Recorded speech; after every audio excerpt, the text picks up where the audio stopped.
Welcome to my YouTube channel, Tony Su Vega, your feng shui guru and paranormal expert. Today is Sunday, May 12, 2024, Day of the Rat. Best color, red. Activities: go board sliding, go by the bay, be at a place where there is water, visit your granddad, pee with your mom. Ang araw pong ito ay araw ng Linggo, Mayo 12, 2024, araw ng Daga.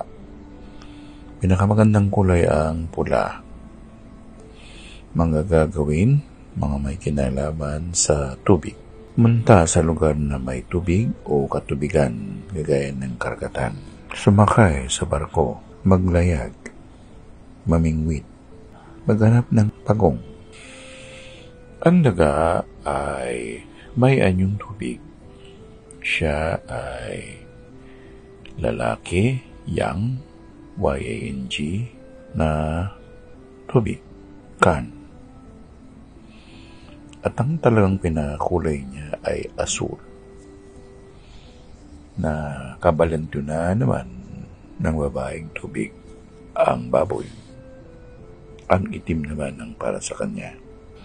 Sa feng shui, laging dalawa ang elemento. Male yang, female yin. At magkaiba ang kulay nila. Halimbawa, sa tubig, asul at itim. Sa lupa, dilaw at purple or lila. Sa apoy, pula at orange.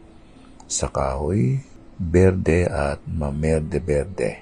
Laging magkakapares yan. Sa year ending naman, pag 0, puti. Pag 1, gold. Pag 2, blue. Pag 3, black. Pag 4, green. Pag 5, light green.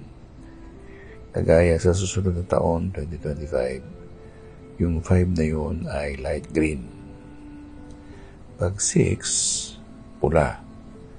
Pag 7, orange. Pag 8, violet.